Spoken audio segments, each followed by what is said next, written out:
الحمد لله الحمد لله وكفى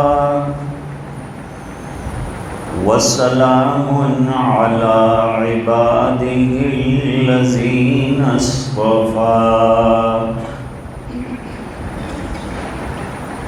خصوصا على أفضلهم وخاتم النبيين محمد الأمين وعلى آله وصحبه أجمعين.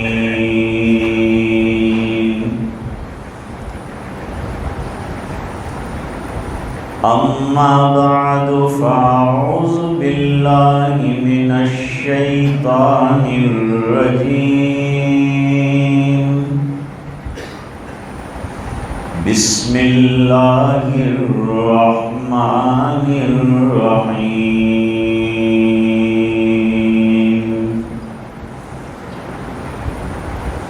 ثم لتسألن يومئذ عن النعيم.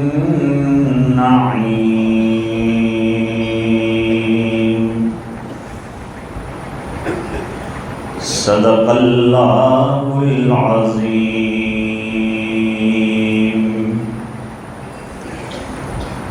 وقال النبي صلى الله عليه وسلم: لا يؤمن أحدكم حتى يكون هواه تبعا لما جئت به. صدق رسوله النبي الأمي الكريم. ونحن على ذلك من الشاهدين والشاكرين.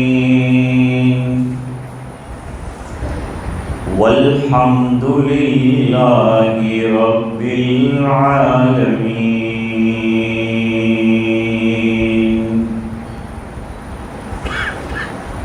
اللهم صل على سيدنا محمد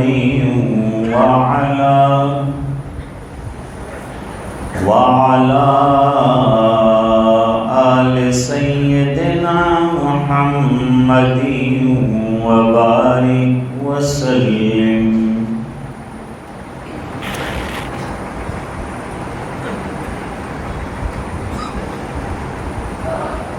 حضرات علماء، بزرگوں اور دینی بھائیوں،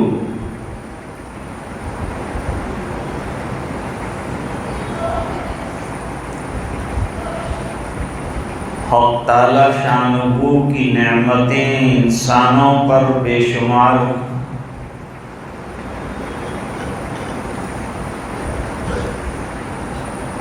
اور ان نعمتوں کے حقوق بجا لانا اور شکریہ ادا کرنا ضروری ہے.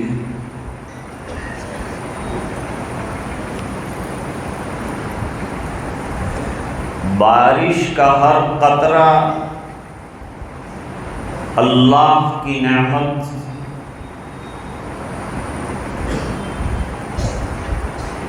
ہر بال جسم کا اللہ کی نعمت،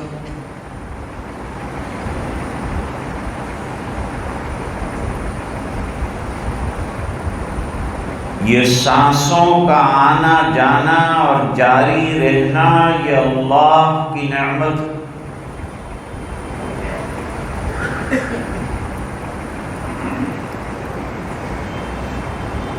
ہر نعمت کا ایک حق ہوتا ہے. ماں باپ نعمتیں، تو اولاد کے ذمے حقوق ڈالے ہیں ماں باپ کے. ان کا احترام کرنا، ادب کرنا، خدمت کرنا، اف نہ کرنا.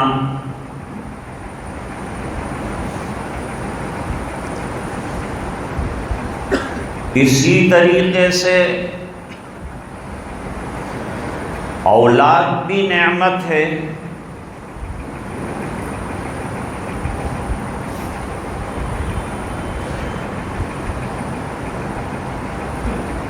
تو اولاد کا بھی حق ادا کرنا، اس پر بھی اللہ کا شکر بجا لانا کہ اس نے مجھے صاحب اولاد بنائے.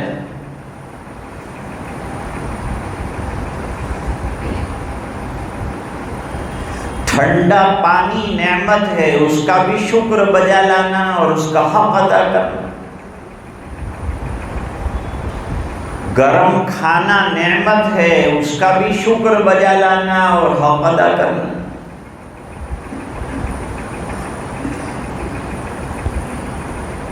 تو نعمتیں ملیں گی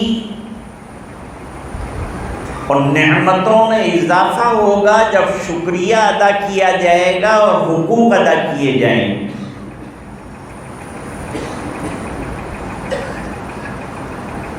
اللہ تعالیٰ قرآن کریم میں فرماتے ہیں لَإِن شَكَرْتُمْ لَأَزِيدَنَّكُمْ، اگر تم نے نعمتوں پر شکر گزاری کی تو میں تمہاری نعمتوں میں اضافہ کر دوں گا، بڑھا دوں گا.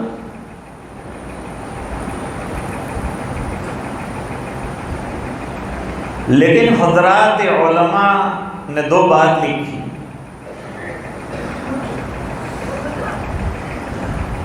کہ ان تمام نعمتوں میں دو نعمتیں بہت بڑی اور ان دو نعمتوں کے بارے میں اللہ تعالیٰ کے یہاں ہم سے سوال کیا جائے گا، پوچھا جائے گا کہ تم نے ان نعمتوں کا کیا حق ادا کیا.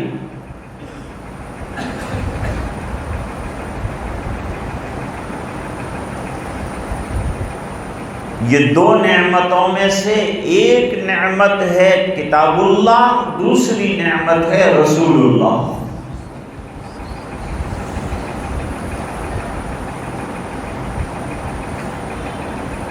کتاب اللہ یعنی قرآن کریم، جو ہمارے آقا مکی مدنی صلی اللہ علیہ وسلم پر ایک آخری کتاب کی حیثیت سے اللہ نے اتارا.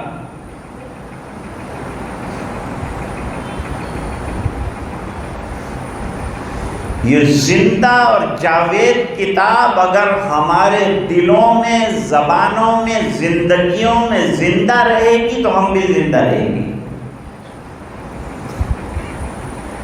اس کے حقوق ہیں.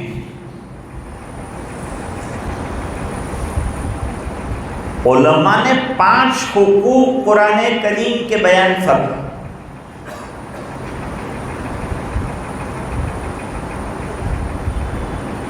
نمبر 1 پڑھنا. قرآن کریم کو بیگار کی طرح نہیں پڑھا جائے گا. ابھی ایک طالب علم نے جیسے قرآن کریم ترتیل کے ساتھ، قواعد تجوید کے ساتھ پڑھا، اس طرح سے قرآن کریم کو روزانہ پڑھنا ہے اور تلاوت کرنا ہے. یہ پہلا حق.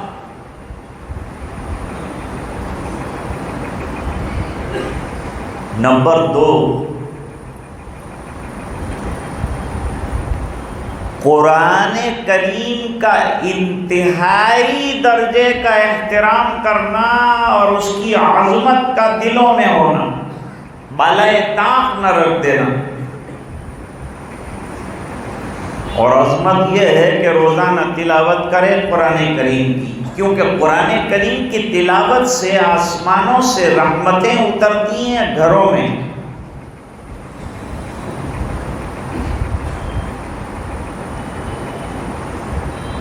حدیث شریف میں حضرت امام بخاری رحمۃ اللہ علیہ نے ایک واقعہ نقل کیا ہے. ایک جلیل القدر انصاری صحابی ہیں اسید ابن حضیر رضی اللہ تعالیٰ.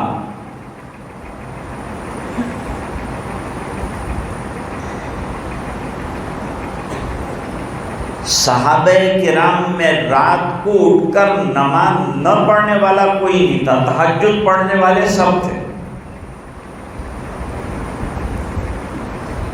حضور فرماتے ہیں کہ میں ہر گھر کو جانتا ہوں جہاں سے رات کو تلاوت کی صدائیں گونجتی ہے مدینہ دن کو سنسان نظر آتا تھا، رات کو نمازوں، عبادتوں، تہجد، قرآن کی تلاوت سے آباد تھا۔ یہی سب چیزوں نے غریب مدینے والوں کو حضور کی تشریف آوری کی برکت سے مالدار بنا دیا تھا، اور جنہوں نے اس کی مخالفت کی تھی وہ یہود کو غریب بنا دیا تھا، کنگلے بنا دیا تھا۔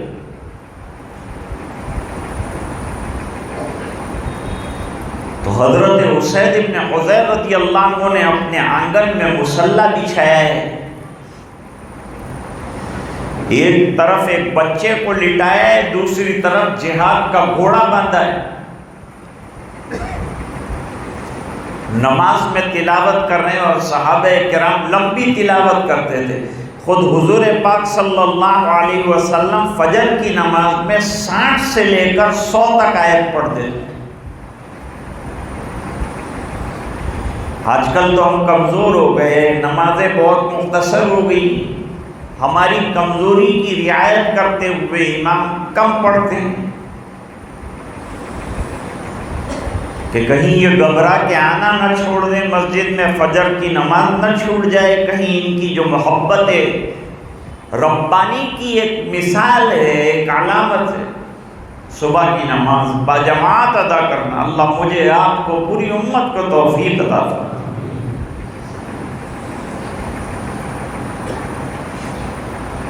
لمبی نماز پڑھی، گھوڑا بدکنے لگا، خیال آیا کہ کہیں رسی چھوڑا کر میرے بچے کو کچل نہ ڈالے، احتیاط بھی کرنا ایک کام ہے۔ شریعت مقدسہ نے علاج بھی بتائے ہیں، احتیاطی تدبیریں بھی بتائی ہیں، اسباب بھی بتائے ہیں، اور اللہ پر بھروسہ بھی بتایا، توکل اور اللہ پر تیقن یہ بھی بتایا۔ یہ دین جامع ہے، بہترین دین ہے۔ سرکار کو اسی لیے دنیا میں بھیجا کہ نمونہ بن جائیں لوگوں کے لیے۔ قرآن پڑھتے جاؤ، سرکار کی زندگی میں قرآن کو عملی طور پر دیکھتے جاؤ۔ کان خلقہ القرآن، آپ صلی اللہ علیہ وسلم کے اخلاق کیا ہیں؟ بس قرآن کی آیات آپ کے اخلاق ہیں، جیسی جیسی آیت ہے ویسا ویسا خلق نبی صلی اللہ علیہ وسلم ہے۔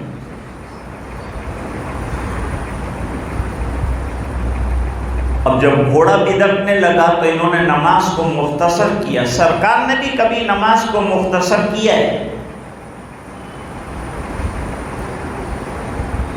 عام طور پر دنیا کے جو حضور صلی اللہ علیہ وسلم پر اعتراض کرنے والے معترضین ہیں، وہ کہتے ہیں کہ اسلام میں عورت کی کوئی حیثیت نہیں ہے، انہوں نے اسلام کا مطالعہ نہیں کیا۔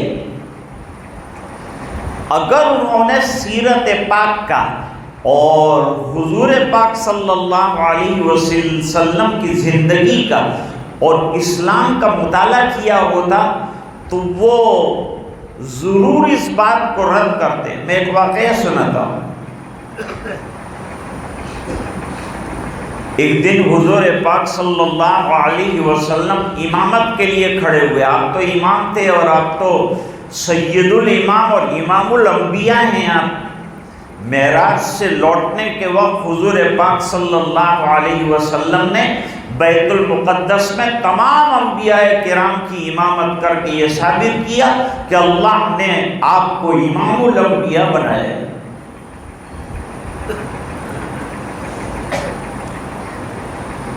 نماز شروع ہوئی۔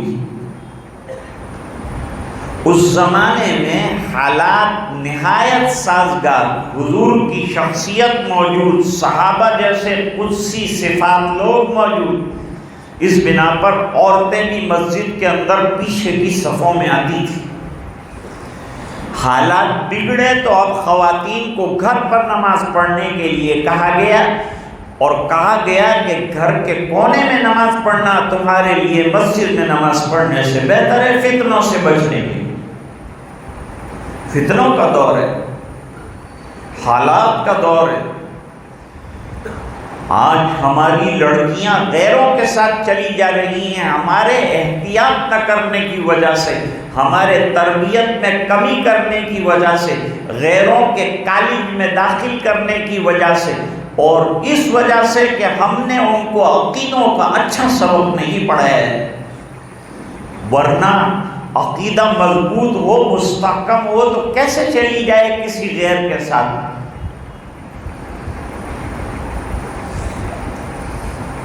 حدیث شریف میں ایک واقعہ بیان ہوا ہے، اس سے صحابہ کا عقیدہ کتنا مستحکم اور مضبوط ہے اس کا اندازہ ہوتا ہے۔ خباب ابن ارت رضی اللہ تعالیٰ عنہ لوہار تھے اور تلواریں اور ہتھیار وغیرہ بنایا کرتے تھے، اور مکے میں ایک یہودن کے غلام تھے، وہ کبھی اتنی تکلیف پہنچاتی تھی کہ سر کے اوپر لوہا تپا ہوا رکھ دیتی تھی، جس سے حضرت خباب بے ہوش ہو جاتے تھے اور کہتی تھی کہ پرانا دین چھوڑ دے۔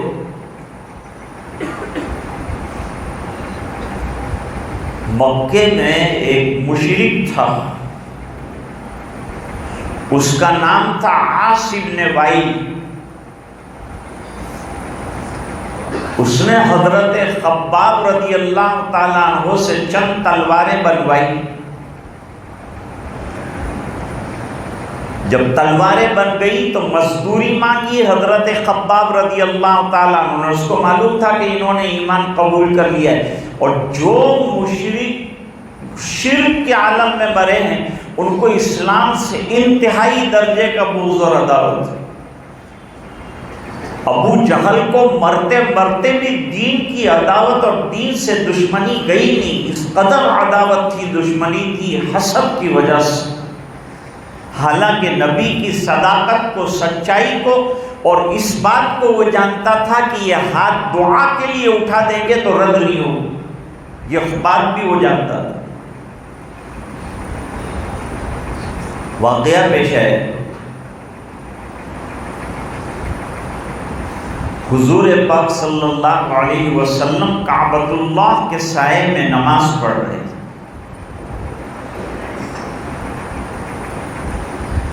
چند سرداران مکہ ایک کنارے پر روزانہ کا جو بیٹھک تھی اس میں بیٹھے ہوئے تھے۔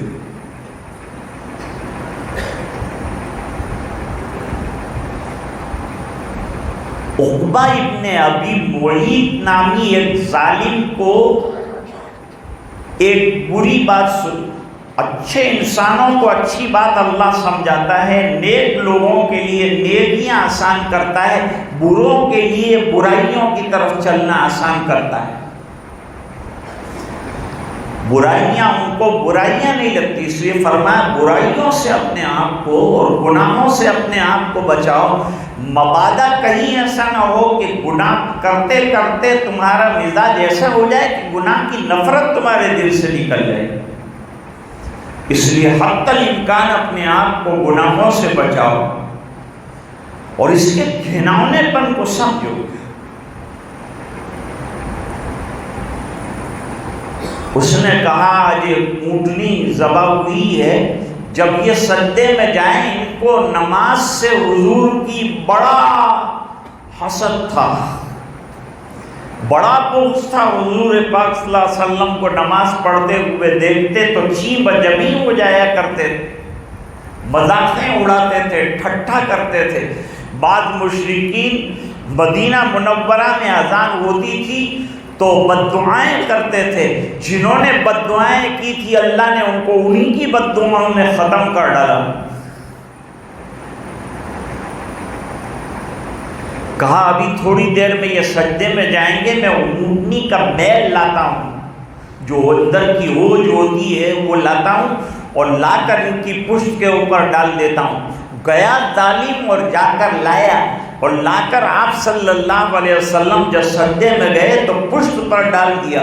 وزن کی وجہ سے ایک عرصے تک سرکار سجدے سے سر نہ اٹھا سکے۔ آج سجدہ کرنا اللہ نے ہمارے لیے آسان کیا ہے، تو ہماری مسجدیں خالی پڑی ہوئی ہیں، ہم مسجدوں کو رو رہے ہیں کہ کہ یہ مسجد لٹ گئی، وہ مسجد لٹ گئی۔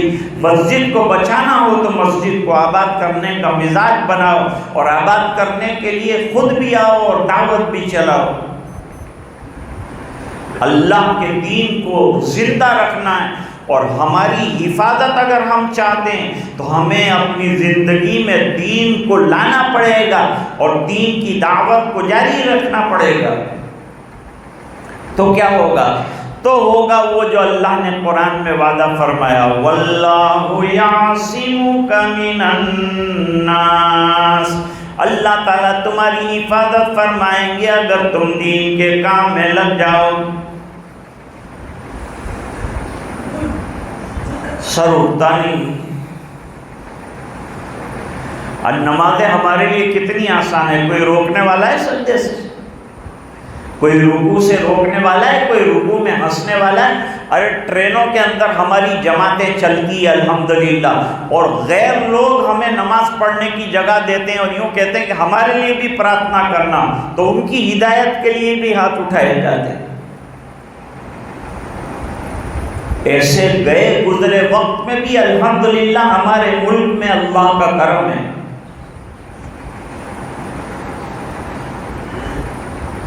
سجدے سے سر نہ اٹھا سکتے۔ تھوڑی دیر کے بعد حضرت فاطمہ رضی اللہ تعالیٰ عنہا آئی اور دھکے دے کر وہ میل ہٹایا۔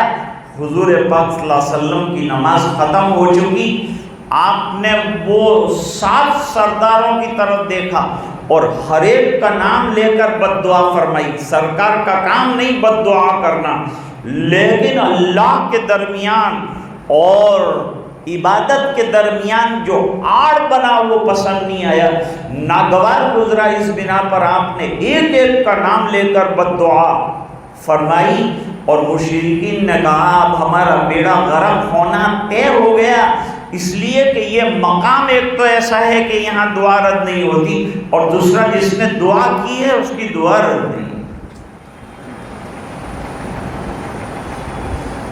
تو یہ مشرکین بھی جانتے تھے۔ خباب بن ارت نے کہا کہ بھئی میری مزدوری دے دو، تو اس نے کہا جب تک تو نبی کریم صلی اللہ علیہ وسلم کی تکفیر نہ کر دے۔ دوستو یہ دین بڑی محنتوں کے بعد اور بڑی قربانیوں کے بعد اور بڑی جانفشانیوں کے بعد جو ہے ہم تک پہنچا ہے۔ ہم نے تو انگلی بھی نہیں کٹائی اس دین کے لیے۔ یہ کرم ہے اللہ کا کہ پھر بھی مسلمان گھرانے میں پیدا ہوئے، جتنا اللہ کا شکر ادا کیا جائے کم ہے۔ تو جانتے ہو خباب بن ارت رضی اللہ تعالیٰ عنہ نے کیا جواب دیا کہ تو مجھے مزدوری اس وقت دے گا جب میں نبی کریم صلی اللہ علیہ وسلم کے کلمے کو رد کر دوں، کلمہ چھوڑ دوں تو مجھے مزدوری دے دے گا۔ تو کان کھول کے یہ بات سن لے کہ یہ زندگی کے بعد ہمارا یقین ہے کہ ایک نئی زندگی موت کے بعد اللہ تعالیٰ دینے والے ہیں، اس کے اندر بھی میں انشاءاللہ محمد کا خاص طور پر متوالا اور عاشق اور نام لیوا رہوں گا، اس وقت بھی نہیں چھوڑوں گا، تیری مزدوری تیرے پاس رکھ۔ لیکن اللہ مبعوث کر دے دوسری مرتبہ موت کے بعد، تب بھی میں ایمان پر قائم رہوں۔ یہ ان حضرات کے عقیدے کی پختگی ہے۔ اور سب سے بڑی چیز جس کی محنت ہم لوگوں کو کرنا ہے وہ عقیدے کی پختگی ہے۔ اور دوستو حضور پاک صلی اللہ علیہ وسلم کے حقوق میں سب سے بڑا حق جو علماء نے لکھا ہے وہ ہے آپ صلی اللہ علیہ وسلم کو آخری نبی اور پیغمبر اپنا ماننا، اور یہ ماننا کہ آپ ایسے نبی ہیں کہ آپ کے بعد قیامت تک کوئی اور نبی آنے والا نہیں ہے، اور ہماری سب بھلائی اس میں ہے کہ ہم حضور پاک صلی اللہ علیہ وسلم کی اتباع کریں۔ یہ اتباع ہمارے لیے دنیا اور آخرت دونوں میں کامیابی کا ذریعہ ہے۔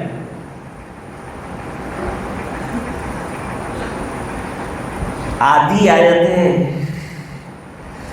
جس میں اللہ تعالیٰ نے ہم کو دنیا آخرت میں کامیابی کا راز بتا دیا، اور یہ آدھی آیت میں 2 نقطے خالی بیان کیے. ہم سنتے ہیں لیکن توجہ نہیں دیتے. نکاح کا خطبہ بھی ہم سنتے ہیں، ہم سنا کر دیتے ہیں، ہمیں معلوم ہی نہیں ہوتا کہ نکاح کے خطبے میں پڑھا کیا گیا. اللہ تعالیٰ قرآن میں فرماتے ہیں، خطبے کے اندر وہ آیت کریمہ پڑھی جاتی ہے، وَمَن يُطِعِ اللَّهَ وَرَسُولَهُ فَقَدْ فَازَ فَوْزًا عَظِيمًا. جو اطاعت اللہ کی کرے، جو اتباع رسول اللہ صلی اللہ علیہ وسلم کی کرے، اسے کامیابی ڈھونڈنے نہیں جانا ہے، کامیابی اس کو ڈھونڈتے ہوئے دروازے تک پہنچ جائے گی. صحابہ کرام نے یہ 2 ہی کام کیے تھے، اللہ تعالیٰ نے ان کو کہاں سے کہاں پہنچا دیا. وہ جن کے سینے پر پیر رکھا جاتا تھا، ان کو گھسیٹا جاتا تھا، سینے پر پتھر رکھا جاتا تھا، وہ بلال روتے ہوئے صرف یہ کہتا تھا، احد احد، ایک اللہ کے علاوہ تم مار ڈالو، میرے ٹکڑے کر ڈالو، لیکن میں ہٹنے والا نہیں ایمان سے. اللہ نے حضرت بلال کو سید المؤذنین بنا دیا، اور حضرت عمر رضی اللہ تعالیٰ عنہ نے فرمایا، بلال سیدنا و مولانا، بلال ہمارے آزاد کردہ ہیں اور ہمارے سردار ہیں. اسلام میں آ کر یونیٹی آ جاتی ہے، اتحاد آ جاتا ہے، ایک ہی صف میں کھڑے ہو گئے محمود و یار، نہ کوئی بندہ رہا نہ کوئی بندہ نواز. سب ایک صف کے اندر کھڑے ہیں. بادشاہ غلط کھڑا ہے تو اس کو غلام کہہ سکتا ہے کہ آپ صف میں صحیح کھڑے ہو جائیے. بادشاہت اس کے گھر پر ہے، اللہ کے گھر میں اللہ کی بادشاہت ہے اور اس کی حکومت ہے، کسی اور کی حکومت. حضرت اسید ابن حضیر رضی اللہ تعالیٰ عنہ نے تو عرض کر رہا تھا کہ نماز شروع کی نبی کریم صلی اللہ علیہ وسلم نے. اسلام میں عورت کا مرتبہ اور مقام کیا ہے وہ دیکھیے. شہزادہ چارلس نے آکسفورڈ یونیورسٹی میں تقریر کی پادریوں کے سامنے، اور تقریر کرتے ہوئے کہا کہ پوری دنیا کے لوگ مل کر کسی خاتون کو اس کا حق دینا چاہیں تو سب مل کر ایسا حق نہیں دے سکیں گے جو اسلام نے دیا ہے. وَقَرْنَ فِي بُيُوتِكُنَّ وَلَا تَبَرَّجْنَ تَبَرُّجَ الْجَاهِلِيَّةِ الْأُولَىٰ وَأَقِمْنَ الصَّلَاةَ وَآتِينَ الزَّكَاةَ وَأَطِعْنَ اللَّهَ وَرَسُولَهُ. کتنی بہترین تعلیم ہے. قرآن کریم کی تعلیمات کو ملحوظ رکھو. پہلا کام قرآن کا پڑھنا ہے تو دوسرا کام قرآن کا سمجھنا ہے.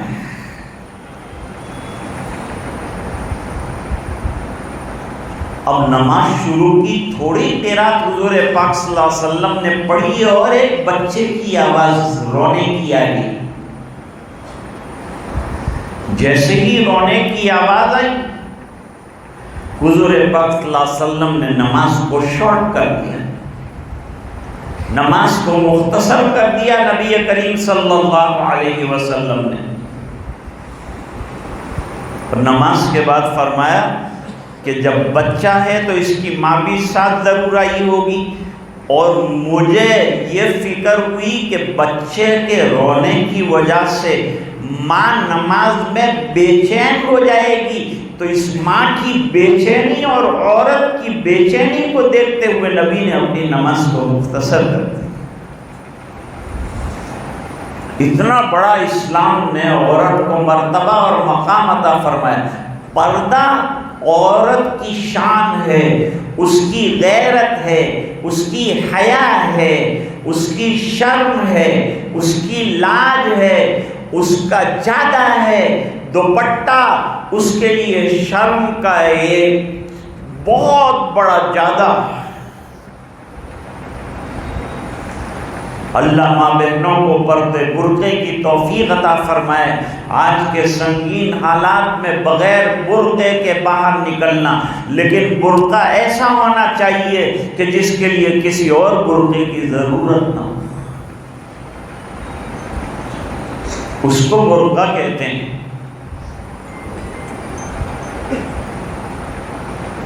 حضرت اسید بن حضیر رضی اللہ تعالیٰ عنہ نے اپنی نماز کو مختصر فرما دیا،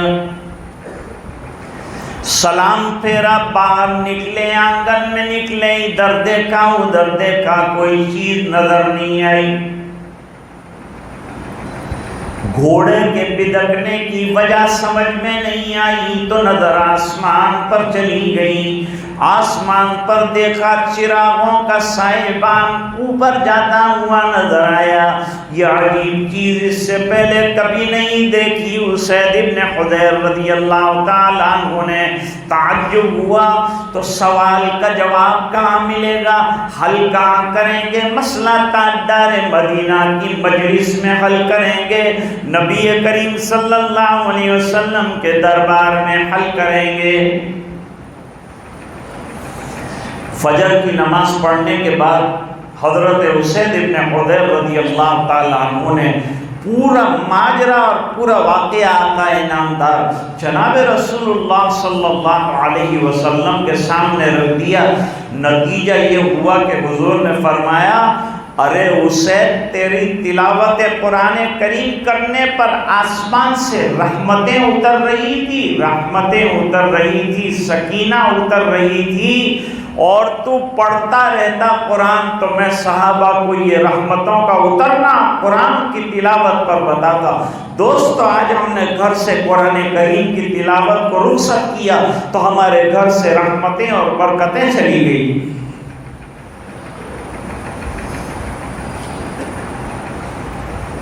تو قرآن کریم کے بھی حقوق ہیں۔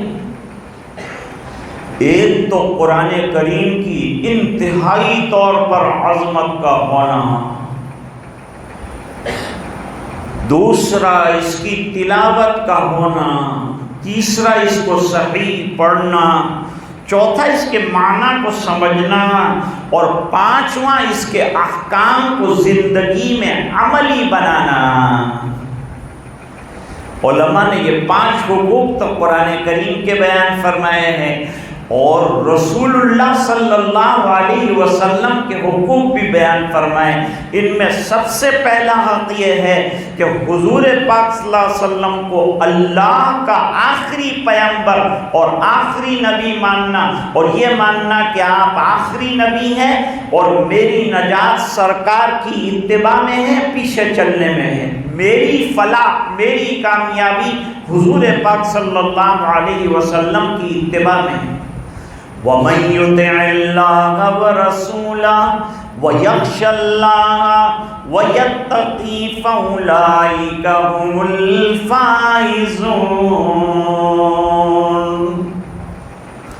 جس نے 4 کام کر لی، اطاعت اللہ کی کر لی، اتباع رسول اللہ صلی اللہ علیہ وسلم کی کر لی، اللہ کا ڈر اپنی زندگی کے اندر پیدا کیا۔ حضور نے پہلا خطبہ جمعہ کا قباء سے لوٹ کر راستے کے اندر قائم کیا جمعہ، اور وہاں جمعہ میں جو خطبہ دیا، پہلے خطبے میں بھی تقویٰ کی بات کی تو میرے نبی نے آخری خطبے میں بھی تقویٰ کی بات کی، اس بنا پر کہ تقویٰ کامیابی کی چابی ہے، نجات کا بہترین ذریعہ ہے۔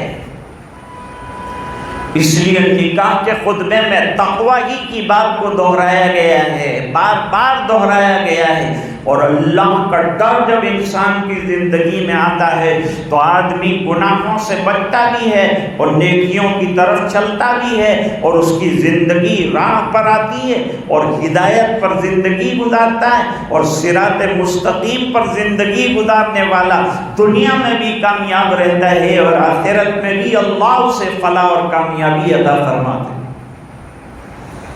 بہت چھوٹا سا اور بہت عام سا واقعہ ہے۔ حضرت عمر رضی اللہ تعالیٰ عنہ اپنی خلافت کے زمانے میں رات کو اپنی رعایا کا حال معلوم کرنے کے لیے گشت لگاتے تھے۔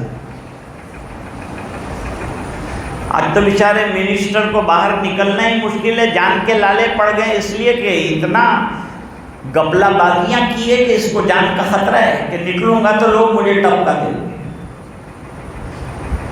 باہر نکلتا ہی نہیں۔ اور حضرت عمر رضی اللہ تعالیٰ عنہ شیر کی طرح مسجد نبوی شریف کے آنگن کے اندر آرام فرما ہوتے تھے، اور شام کا اور روم کا گورنر کا بھیجا ہوا قاصد آ کر تعجب کرتا ہے کہ ہمارا بادشاہ تو محل میں بھی کانپتا ہے اور ڈرتا ہے، اور آپ یہاں دری پر لیٹے ہوئے ہیں، چٹائی پر لیٹے ہوئے ہیں، آپ کو کوئی خوف نہیں۔ فرمایا جب میں انصاف کر رہا ہوں، سب کو اپنا حق دے رہا ہوں، تو کوئی مجھے کیوں مارے گا؟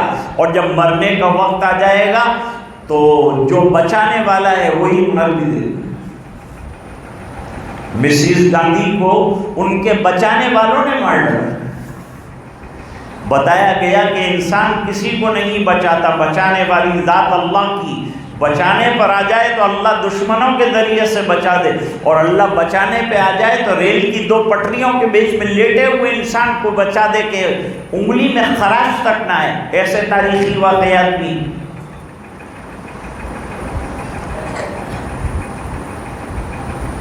عرض کر رہا تھا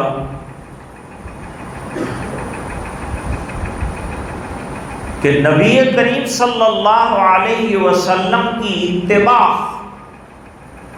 آپ کے حقوق میں سب سے بڑا حق یہ ہے کہ یقین جانیں کہ ہمارے نبی صلی اللہ علیہ وسلم نے جو فرمایا وہ ہمارے لیے نجات کی راہ ہے، کامیابی کی راہ ہے۔ دنیا والے کامیابی کے جو طریقے بتاتے ہیں وہ بتائیں، مجھے لاکھ روپے کا نقصان ہو جائے، لیکن میرے نبی کی بات اگر نہ جاتی ہو تو میں لاکھ روپے کا نقصان برداشت کروں گا، لیکن نبی کی ناگواری برداشت نہیں کروں، سرکار کی ناگواری مجھے برداشت نہیں۔ حضرت علی رضی اللہ تعالیٰ عنہ ایک جوڑا پہن کر حاضر ہوئے، حضور پاک صلی اللہ علیہ وسلم نے ناگواری کے ساتھ خالی دیکھا، کہا کچھ بھی نہیں،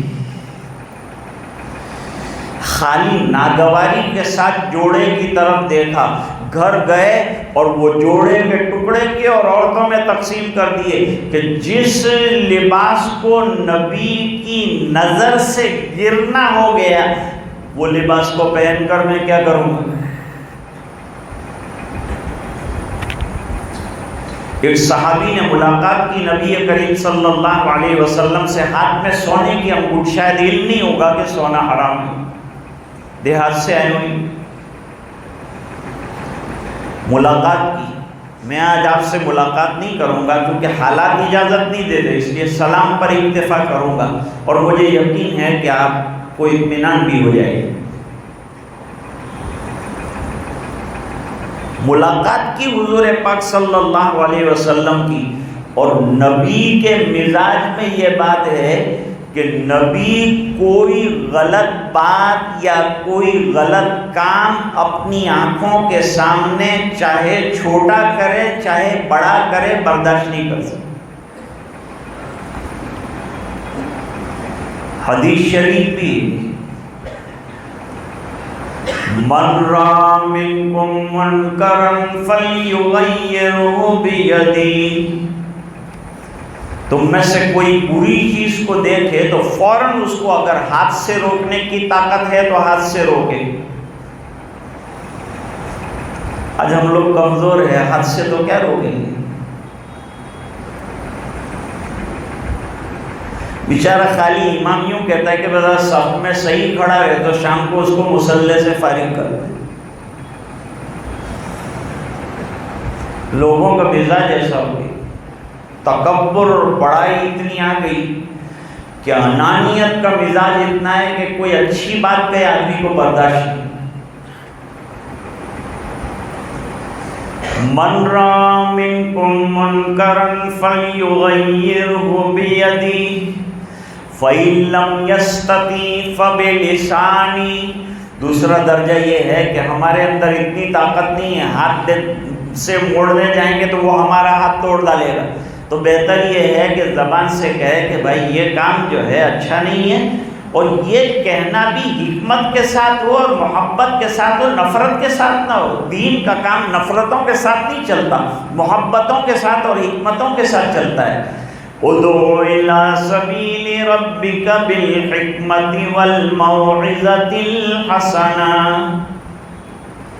دین کا کام حکمتوں کے ساتھ کرو اور اچھی نصیحت، سامنے والے کو پیاری نصیحت کرو، اور پیار سے اور محبت سے آپ کا دل نفرت والا نہ ہو کہ اس کے عمل کو نفرت سے دیکھے، اس کا عمل نفرت والا ہے، لیکن کہے تو پیار سے کہے، محبت سے کہے کہ بیٹا یہ کام مناسب نہیں، مان جائے گا انشاءاللہ۔ میرے والد صاحب فرماتے تھے کہ اجمیر شریف میں ایک آدمی وضو بنا رہا تھا، وہ پٹھان تھا، اور پیچھے ایک اور پٹھان کھڑا تھا، وہ اس کے وضو کو دیکھ رہا تھا کہ غلط وضو بنا رہا ہے، تو اس نے کہا اے خان کا بچہ، تجھے شرم نہیں آتا، اتنا لمبا داڑھی رکھا، تجھے وضو بھی نہیں آتا تو نماز کیا پڑھے گا؟ تو وہ بھی پٹھان تھا، اس نے کہا نماز تیرا باپ کا جا، وضو بھی نہیں کرے گا، نماز بھی نہیں پڑھے گا۔ سمجھانے کا انداز غلط رہا، پٹھانی انداز میں سمجھانے گیا تو ہاتھ سے گئی بازی۔ پیار سے سمجھانا پڑتا ہے، محبت سے سمجھانا پڑتا ہے۔ حضرت مولانا الیاس صاحب رحمۃ اللہ علیہ ایک جگہ تشریف لے گئے، مسجد میں شور مچ گیا کہ حضرت مولانا تشریف لائیں۔ ہر جگہ مسجد میں دو گروہ ہوتے ہیں، ایک دعوت کو مانتا ہے، ایک نہیں مانتا ہے۔ ہر طبقے میں دو گروہ، ایک امام کو ماننے والا ہوتا ہے، ایک اعتراض کرنے والا ہوتا ہے۔ ایک کو اس کا سجدہ اچھا لگتا ہے، دوسرے کو اس کا رکوع ٹھیک نہیں لگتا ہے۔ ایک کو اس کو پائچے نیچے نظر آتے ہیں، دوسرے کو ٹوپی ٹیڑھی نظر آتی ہے۔ تو آدمی جیسی نظر رکھتا ہے ایسا اس کو نظر آتا ہے۔ گرین کلر کا اینک لگائیں گے تو ہر چیز گرین نظر آئے گی۔ سفید گلاس کے اندر جو بھی کلر کی چیز ڈالیں گے وہ سفید کلر کا، اپنا گلاس کا کوئی کلر نہیں ہے، جو چیز اندر ڈال رہے ہیں اس کا کلر ہے۔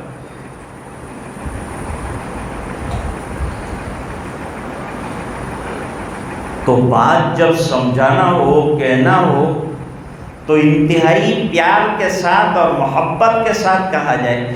وہی چیز جو ٹیڑھے ڈھنگ کے ساتھ کہی جائے، محبت سے کہو تو آدمی خوش ہوتا ہے، قبول بھی کرتا ہے، تھینکس بھی کہتا ہے۔ ہم راستے میں چلتے ہیں، ذرا کسی کو دھکا لگ جاتا ہے، اس کو تو پرواہ بھی نہیں ہوتی دھکا لگ گیا، لیکن ہم اپنا ایٹیٹیوڈ دکھانے کے لیے اس کو سوری کہنے کے لیے دوڑ جاتے ہیں، اور رات دن اللہ کی نافرمانیاں کرتے ہیں، لیکن ہاتھ اٹھا کے اللہ کو سوری کرنا سمجھ میں نہیں آتا کہ اللہ سوری ہم سے یہ غلطی ہو گئی، اللہ سوری ہم سے یہ غلطی ہو گئی، اللہ توبہ کرتے ہیں یہ ہم سے برائی ہو گئی۔ ہر وقت استغفار کرو، ہر وقت توبہ کرو۔ دل پر یہ جو بوجھ ہے نا گناہوں کا، وہ دل کو ایسا گندا کر دیتا ہے کہ بغیر استغفار کے پاکی نصیب ہی نہیں ہوتی۔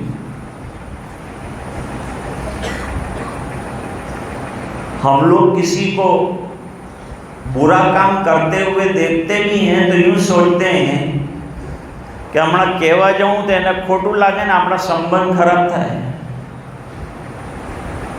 આ સંબંધ ખોટા ખરાબ કરવાના આપણો વ્યવહાર છે, રોજનો આવવાનો જવાનો ને હમણાં મોટું મોડું કરી લે એના કરતાં એના હાલ પર એને રહેવા દો, જેમ પડાવ કરવું એ કરે।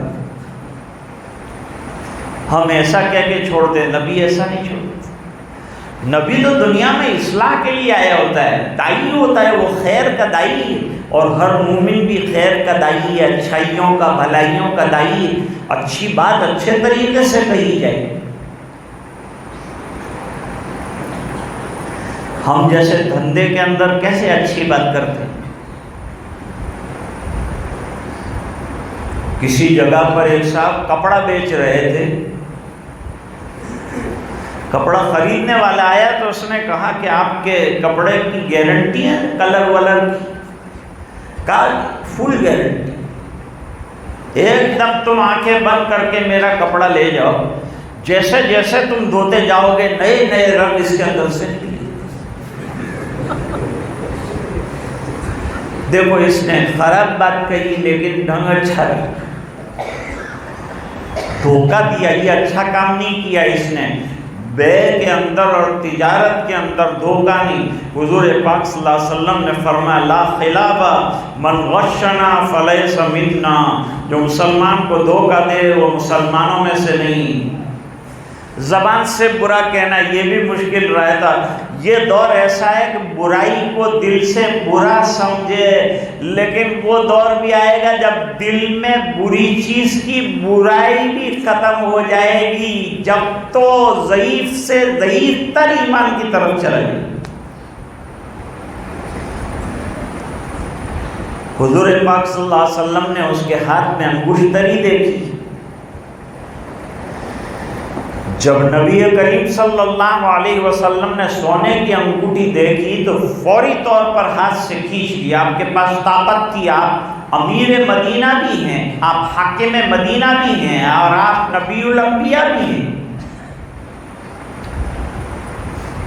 آپ سلطان الانبیاء بھی ہیں۔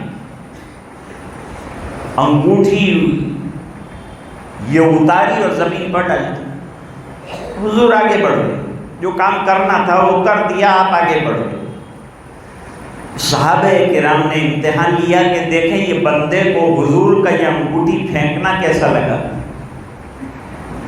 اب عظمت دیکھو، محبت اور اتباع دیکھو۔ کہا بھائی قیمتی ہے تیری انگشتری، اٹھا لے، جیب میں رکھ لے، بازار میں لے جا کر فروخت کر دینا، اس کے پیسے استعمال کرنا تیرے لیے جائز ہے۔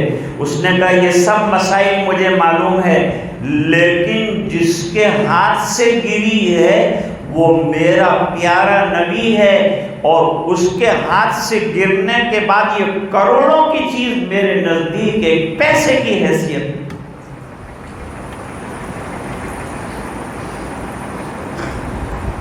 حضرت مولانا رشید احمد گنگوہی رحمۃ اللہ علیہ 22 سال ایسے گزرے ہیں کہ تکبیر تحریمہ فوت نہیں ہوئی، یعنی امام نے اللہ اکبر کہا تو ساتھ انہوں نے اللہ اکبر کہا۔ سبق پڑھا رہے تھے، آہا سبق کا بھی عجیب منظر تھا۔ بڑے بڑے علماء بیٹھے ہیں، بارش ہو گئی اچانک اور کھلا میدان تھا، باہر برآمدہ بالکل کھلا ہوا تھا، تو طلباء نے کتابیں سینے سے لگائی اور دوڑے مسجد کے اندر۔ دیکھا کہ حضرت گنگوہی نہیں آ رہے ہیں، تو دیکھنے پر پتہ چلا کہ حضرت تو لوگوں کے طلباء کے جوتے اپنے کرتے کے دامن میں جمع کر کے لا رہے ہیں۔ ارے سرکار آپ نے کیا کر دیا؟ کہا تم کتابیں سمیٹنے کے لیے دوڑ گئے، میں نے سوچا تمہارے جوتے، طالب علم ہو تم تو مہمان ہو نا، اللہ کے دین کے مہمان ہو میرے گھر میں، اس بنا پر تمہارے جوتے بھیگ نہ جائیں، اس بنا پر میں نے یہ کام کیا ہے۔ ایسا استاد ہو اور ایسے شاگرد ہوں تو کامیابی نہیں ملے گی، نجات نہیں ملے گی، علم نہیں حاصل ہوگا۔ علم سچی محنتوں، جانفشانیوں اور استاد کی عزت اور احترام اور ادب کے ذریعے سے اللہ دے دے۔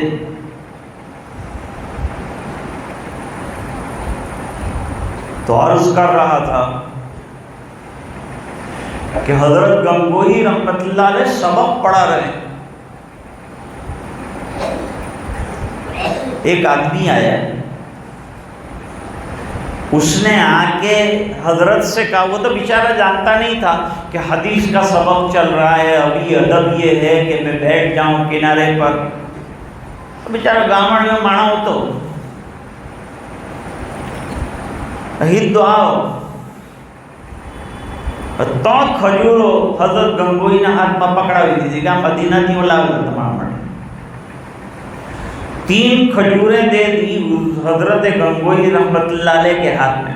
اب جو لوگ حضرت گنگوہی کو کہتے ہیں کہ مسلمان ہی نہیں، یہ مسلمان نہیں ہوں گے تو ہم کیسے مسلمان ہوں گے؟ جس کی 22 سال تک تو جماعت میں تکبیر تحریمہ نہ گئی ہو، وہ کیسا متقی اور کیسا پرہیزگار اور کیسا زبردست انسان ہوگا، اندازہ لگائیں گے آپ؟ حضرت گنگوہی رحمت اللہ علیہ نے سبق بند کر دیا حدیث شریف کا، بھائی صاحب حدیث جن کی ہم باتیں سن رہے ہیں ان کے شہر سے مبارک میوہ آیا ہے کھجور، بند کر دو سبق، یہ اس سے عظمت والی چیز آ گئی، سبق بند کر دیا۔ اور ایک طالب علم کو بلایا جس کے پاس حساب کتاب حضرت کا رہتا تھا، اس کو بلایا اور بلا کر کہا کہ اپنے کو یہ خاص اپنے جو ملنے والے ہیں ان کے اندر تقسیم کرنا ہے، علماء کے خاص ملنے والے بھی بہت اور علماء کے خاص دشمن اس سے بھی زیادہ، ملنے والوں کی بھی کمی نہیں اور دشمن بھی کہیں ڈھونڈنے جانے کی ضرورت نہیں، مولویوں کو تو فری میں ملی۔ اور مشورے کے لیے وہ جو سپریم کورٹ کا وکیل ہے وہ 10 منٹ کے 10 لاکھ روپے دیتا ہے، لیکن ہم کو مشورہ دینے والے فری میں مشورہ دیتے ہیں۔ کہتے کہ ہم لوگ مشورہ حضرت آپ سے کرنے آئے تھے، 10 مشورے ہم کو دے کے جاتے، ہم کو یہ سمجھ میں نہیں آتا کہ مشورہ لینے آیا تھا کہ دینے آئے تھے۔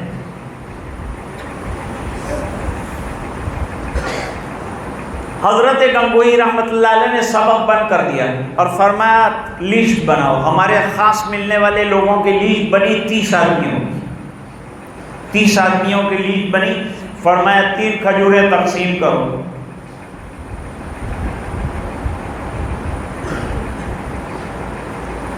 اس کے بیچارے کی زبان سے نکل گیا کہ اب 3 کھجور نہیں اندر 30 حصہ کروانا، کیم تھا 3 کھجور میں 30 حصے کریں گے تو اونٹ کے منہ میں زیر ایک ایک ذرہ آئے گا، اس سے کیا پیٹ بھرے گا؟ تو حضرت گنگوہی کا پیٹ تھوڑا بھرنا ہے، مدینے کی نسبت حاصل کرنا ہے، میرے سرکار کے شہر کے کھجور آئے ہیں، مل جائے صابر مجھ کو کانٹے جو مدینے کے، مل جائے صابر مجھ کو کانٹے جو مدینے کے، 100 بار انہیں رکھوں آنکھوں میں قرینے سے۔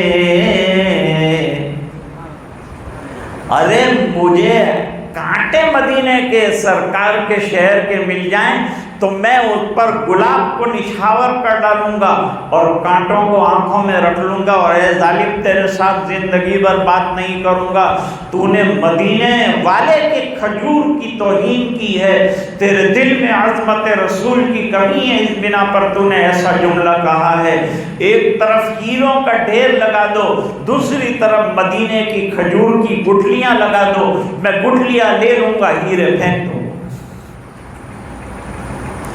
شیخ الاسلام حضرت مولانا حسین احمد مدنی قدس سرہ العزیز کے پاس جن کو بخار آئے، بیمار آئے تو وہ آ جاتے تھے، حضرت وہ پاؤڈر ذرا کھلا دیجیے۔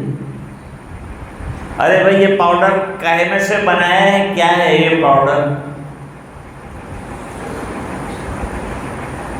حضرت کہتے تھے منہ کھول کھلا دیتے تھے، کا پانی پی لے، 2 گھونٹ پانی پلا لیے، جاؤ اچھے ہو جاؤ گے انشاءاللہ۔ لوگوں نے وصال سے پہلے کہا کہ حضرت وہ نسخہ ذرا ہم کو بھی بتا دیجیے تاکہ بعد میں بھی لوگوں کو شفا کے لیے دیا جا سکے۔ کیا ہے وہ نسخہ؟ فرمایا کھجور مدینے کی کھا کے گٹھلیاں تم یوں ڈال دیتے ہو، میں وہ چھیل لیتا ہوں، دھوتا ہوں، پیستا ہوں اور پاؤڈر اور سفوف بنا کر ڈبے میں رکھتا ہوں، اور جب کوئی بیمار آتا ہے تو اسی نسبت سے کہ محبوب کے شہر کی کھجور کی گٹھلیاں ہیں، اللہ اس کو شفا دے دینا، اللہ شفا دے دینا۔ اور بات ہماری یہ چل رہی تھی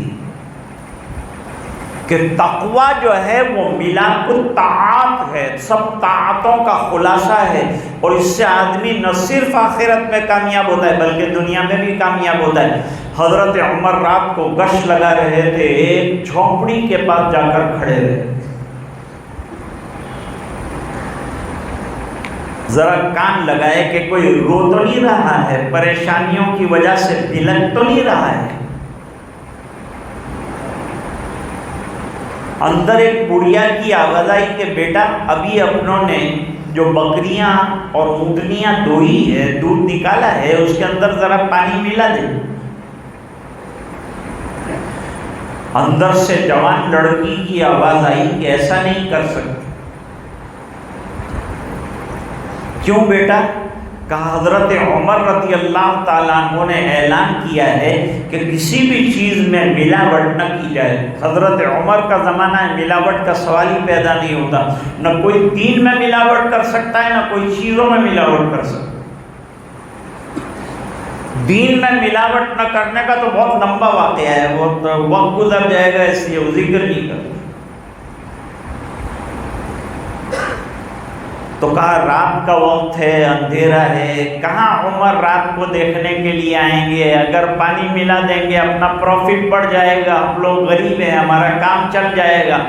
فرمایا کہ حضرت عمر نہیں ہے، لیکن وہ نائب ہیں، اللہ کے نائب ہیں دنیا میں، لہذا وہ نہیں دیکھتے تو کیا ہوا، اللہ تو دیکھتے ہیں۔ ہم لوگ بچپن میں کتابیں پڑھتے تھے، پہلی کتابوں میں اچھے اچھے واقعات نصیحت کے، عبرت کے آیا کرتے تھے، اور بچوں کو سمجھائے جاتے تھے، پڑھائے جاتے تھے۔ ایک باپ اپنے بیٹے کو لے کر ناریل کے درخت سے ناریل چرانے کے لیے نکلا کہ اوپر چڑھوں گا اور اوپر سے ناریل گلاؤں گا، بیٹا تو نیچے کھڑا رہے، کوئی آئے تو مجھے اطلاع دینا، تو پھر اتر جاؤں۔ جب باپ اوپر ناریل توڑنے کے لیے چڑھ گیا تو اوپر سے اس نے پکارا کہ بیٹا اپنے کو کوئی دیکھ تو نہیں رہا ہے؟ کہا ابا اوپر والے کو زیادہ سمجھ میں آتا ہے کہ کوئی اسے دیکھ رہا ہے، کہ میں تو نیچے کھڑا ہوں، آپ تو اوپر کھڑے ہیں، تو آپ کو زیادہ نظر آتا ہوگا کہ مجھے کوئی دیکھ رہا ہے۔ مجھے نیچے سے نظر آتا ہے کہ آپ کو دیکھنے والا دیکھ رہا ہے، اور آپ کو اوپر سے نظر نہیں آتا کہ دیکھنے والا اوپر سے آپ کو دیکھ رہا ہے۔ کہا بیٹا کون دیکھ رہا ہے؟ کہا میرے استاد نے پڑھایا ہے کہ اللہ ہر جگہ حاضر ہے، اللہ ہر جگہ ناظر ہے، اللہ رات کے اندھیرے میں بھی دیکھتے ہیں، اللہ دن کے اجالے میں بھی دیکھتے ہیں، اللہ چھپ کے کوئی کام کرے تو بھی دیکھتے ہیں، اللہ کھل کے کوئی کام کرے وہ بھی دیکھتے ہیں۔ تو ابا جان آپ کی چوری بھی اللہ دیکھ رہے ہیں۔ اتر گیا باپ، بیٹا تو تھا تو بیٹا، لیکن تو نے باپ کو سبق پڑھا دیا، میں نے تجھے مدرسے بھیجا، میں کامیاب ہو گیا۔ حضرت عمر رضی اللہ تعالیٰ عنہ نے اس گھر کے اوپر ایک لائن بنا دی، ایک نشان بنا دیا، اور صبح میں اپنے کارندے کو نشان بتا کر کہا کہ وہاں گھر کے اندر کوئی بڑھیا ہوگی، اس کو پکڑ لو۔ صبح میں کارندہ پہنچا، قاصد پہنچا، دروازہ کھٹکھٹایا، بھائی بڑھیا ہے کوئی گھر میں؟ تو کہا جی میں ہوں۔ کہ عمر نے یاد کیا ہے؟ کمر لیا۔ حضرت عمر رضی اللہ تعالیٰ عنہ نے یاد کیا ہے کہ میرا کوئی قصور نہیں ہے، میں نے کچھ حضرت عمر کا کچھ بگاڑا نہیں ہے، میں نے کچھ ناانصافی بھی نہیں کی ہے، میں نے کچھ نہیں کیا ہے، میرے کو کہ یہ میں نے خبر نہ تھی، اب تمہیں آوا مجھے آنا پڑے گا، تم کو اتنا ہم جانتے ہیں۔ گئی ڈرتے ڈرتے حضرت عمر رضی اللہ تعالیٰ عنہ کے دربار میں الٹ تپاس شروع ہوئی۔ تیری لڑکی ہے، کاروبار کیا کرتے ہو؟ دودھ کا، پانی تو نہیں ملاتے؟ کنے نہیں ملاتے، ہم لوگ تو بہت اچھی طرح دھندا کرتے۔ لڑکی گھر میں شادی شدہ ہے کہ بغیر شادی شدہ ہے؟ کہا نہیں شادی شدہ نہیں، ارادہ ہے شادی کرنے کا۔ کہا جی مناسب امیر المومنین کوئی رشتہ ملے گا تو کریں گے۔ تو کہا کہ میرے لڑکے کے ساتھ کرے گی تیری لڑکی کی شادی؟ کہاں راجہ بھوج اور کہاں گنگو تیری؟ حضرت کہاں آپ کا درجہ امیر المومنین اور اتنا اعلیٰ درجہ، اور میں جھونپڑی میں رہنے والی میری لڑکی جیسی ویسی دیکھنے میں بھی اتنی قبول صورت نہیں ہے، اس کو آپ کے گھر میں کیسے لاؤں؟ اور آپ کیسے لیں گے میری لڑکی کو؟ کہا تیری لڑکی میں دیکھنے کا کچھ ہے ہی نہیں، اتنا بڑا وصف اللہ تعالیٰ نے اس کے اندر رکھا ہے، وہ رات کے اندھیرے میں اللہ سے ڈرنے والی ہے تو دن کے اجالے میں اللہ کے احکام پورے کرنے والی ہوگی، اور شوہر کی وفادار ہوگی، جو اللہ کا وفادار ہو شوہر کا بھی وفادار، مسلمان اللہ کا وفادار تو اس دیش کا بھی وفادار ہے۔ پیغام دے دیا اور شادی ہوئی، حضرت عمر رضی اللہ عنہ کا صاحبزادہ اور وہ بڑھیا کی بیٹی، نسل چلی، چلتے چلتے یہ نسل میں پیدا ہوئے عمر ابن عبدالعزیز رحمت اللہ علیہ، جن کو عمر ثانی کہتے ہیں۔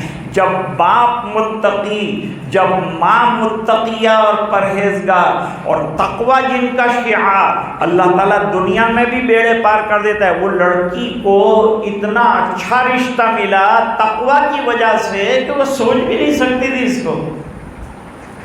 تو میں عرض کر رہا تھا کہ حضور پاک صلی اللہ علیہ وسلم کا پہلا حق یہ ہے کہ آپ کو نبی آخر الزمان مانیں اور آپ کی ایک ایک بات کی اتباع کرنے کی کوشش کرے، اور حضور پاک صلی اللہ علیہ وسلم کو ایسا آخری نبی مانے کہ اس کے بعد جتنے نبوت کے دعوے دار ہیں وہ دنیا میں تمام کے تمام چھوٹے ہیں۔ حدیث میں فرمایا 30 سے زیادہ دجال اور کذاب آئیں گے جو حضور پاک صلی اللہ علیہ وسلم کی طرح نبوت کا دعویٰ کریں گے، وہ سب جھوٹے ہوں گے۔ اس کے علاوہ اور بھی حقوق ہیں۔ دوسرا حق یہ ہے کہ دل میں حضور پاک صلی اللہ علیہ وسلم کی عظمت ہو۔ تیسرا حق یہ ہے کہ حضور پاک صلی اللہ علیہ وسلم سے محبت ہو۔ چوتھا حق یہ ہے کہ حضور پاک صلی اللہ علیہ وسلم کی اطاعت ہو۔ تو عظمت، محبت اور اطاعت۔ اب عظمت کا ایک واقعہ سنا کر بات ختم کرتا ہوں۔ غزوہ بدر کے بعد، غزوہ بدر میں صدیق اکبر رضی اللہ تعالیٰ عنہ کے لڑکے عبد الرحمن ابن ابی بکر مشرکین کی طرف سے لڑنے آئے، اور صدیق اکبر رضی اللہ تعالیٰ عنہ وہ ہیں کہ جو آزاد لوگوں میں سب سے پہلے ایمان لائے ہوں حضرت ابو بکر رضی اللہ۔ حضور نے فرمایا دوستی کا حق یہ ہے کہ میں جہاں تمہیں کھانے کی دعوت دیتا ہوں، سفر کی دعوت دیتا ہوں، تفریح کی دعوت دیتا ہوں، تجارت میں چال چلنے کی دعوت دیتا ہوں، تو بڑا کام میرا یہ ہے کہ آپ کو آخرت کی کامیابی کی دعوت دوں اور دین کی دعوت دوں۔ آپ منظور کر لو، مجھے اللہ نے رسول بنایا ہے آخری، اور قیامت تک کے لیے بنایا، اور یہ دین آخری ہے۔ ایک روایت تو یہ ہے کہ حضرت ابو بکر رضی اللہ تعالیٰ عنہ نے فوری طور پر بغیر کسی دلیل کے قبول کر لیا، اور بعض محققین نے ایک واقعہ لکھا۔ وہ واقعہ یہ لکھا کہ حضرت ابو بکر حضور صلی اللہ علیہ وسلم کی نبوت سے 10 سال پہلے شام گئے تھے تجارت کے لیے۔ عرب والے شام جایا کرتے تھے تجارت کے لیے، کبھی یمن جایا کرتے۔ وہاں انہوں نے ایک خواب دیکھا، بہت پریشان ہوئے کہ عجیب خواب دیکھا میں نے۔ ایک چاند کا ٹکڑا آیا، گود میں گرا ہے، سمجھ میں نہیں آیا کہ یہ کیا دیکھ لیا ہے۔ وہاں بھی علماء تھے، کوئی راہبین تھے، پادری تھے عیسائی، ان سے جا کر کے تعبیر پوچھی۔ انہوں نے کہا کہ مکے میں چند سالوں کے بعد ایک نبی آئیں گے، اور وہ نبی جو ہیں تم ان کی اتباع کرو گے، اور قربانیاں دیں گے اور وہ تم بھی قربانیاں دو گے اور اس کے بعد وہ دنیا سے چلے جائیں گے تو تمہیں جانشین بننے کا موقع ملے گا اور تم خلیفہ بنو گے، لیکن یہ بات رات میں رکھنا، تم جانو میں جانے اللہ جانے، تیسرا کسی کو یہ بات پتہ نہیں چلنی چاہیے، یہ راز ہے، اس کو دفنا دینا۔ 10 سال کے بعد 40 سال کی عمر میں جب نبی کریم صلی اللہ علیہ وسلم کو اللہ تعالیٰ نے نبوت سے اور نبوت کے قیمتی اور بیش بہا زیور سے سرفراز فرمایا تو حضرت ابو بکر رضی اللہ عنہ کو دعوت دی، تو حضرت ابو بکر نے کہا اب تک جو دعوتیں دیتے تھے وہ میں قبول کر لیتا تھا، یہ دعوت قبول کرنے میں ذرا سا مجھے ڈر لگ رہا ہے، بڑی بات ہے اور پوری زندگی کا مسئلہ ہے، آپ کے ہاتھ میں ہاتھ دے دینا ہے اور قربانیاں دے دینی ہے، اس بنا پر میں آپ سے کوئی علامت آپ کی نبوت کی سچائی کی پوچھنا چاہتا ہوں۔ تو حضور پاک صلی اللہ علیہ وسلم نے فرمایا 10 سال پہلے شام میں جو تم نے خواب دیکھا تھا وہی میری نبوت کی علامت ہے، کہہ دیا اشہد ان لا الہ الا اللہ واشہد ان محمد عبدہ ورسولہ۔ اب حضرت ابو بکر رضی اللہ عنہ حضور کی طرف سے غزوہ بدر میں آئے ہیں، وہ کافرین کی طرف سے بیٹا لڑنے آیا ہے، بعد میں اللہ تعالیٰ نے عبد الرحمن ابن ابو بکر کو ایمان دے دیا، دین قبول کر لیا۔ بیٹے نے ایک دن کہا کہ ابا جان مجھے یاد پڑتا ہے غزوہ بدر میں آپ میری تلوار کے بالکل نیچے آ گئے تھے اور میں چاہتا تو آپ کا سر کاٹ دیتا، گردن اڑا دیتا، تو بیٹا تو نے ایسا کیوں نہیں کیا؟ کہا آپ کی شفقت، آپ کا باپ ہونا یہ یاد آ گیا، اس بنا پر میں نے یہ کام نہیں کیا۔ کہا بیٹا ذرا میرے نبی کی عظمت کا واقعہ میری زبان سے بھی سن لے، وہ یہ ہے کہ اگر تو میری تلوار کے نیچے آیا ہوتا تو میری تلوار تیری گردن اڑانے میں دیر نہ لگاتی۔ کیوں ابا میں آپ کا بیٹا نہیں تھا؟ فرمایا بیٹا ہونا بعد میں ہے، رسول کی عظمت پہلے ہے۔ تو دوستو حضور کی عظمت ہونی چاہیے، اتباع ہونی چاہیے، محبت ہوگی، عظمت ہوگی تو اطاعت کرنا آسان ہو جائے گا۔ سیرت پر پوری رات بات کرو، زندگی بھر بات کرو، ختم ہونے کی چیز نہیں ہے۔ مجھے حضرت مولانا زید صاحب نے چند دنوں پہلے آپ حضرات کی طرف سے حکم دیا تھا کہ میں حاضر خدمت ہو کر چند کلمات آپ کی خدمت میں پیش کروں۔ آپ نے نہایت اطمینان کے ساتھ آقا نامدار جناب رسول اللہ صلی اللہ علیہ وسلم کی سیرت مقدسہ کو سنا، آپ صلی اللہ علیہ وسلم کی سیرت پاک کے ایک حصے کو سنا۔ اللہ تعالی ہم سب کو عمل کرنے کی توفیق عطا فرمائے اور آپ صلی اللہ علیہ وسلم سے سچی محبت اور اتباع اور عظمت نصیب فرمائے۔ وآخر دعوانا ان الحمد للہ رب العالمین۔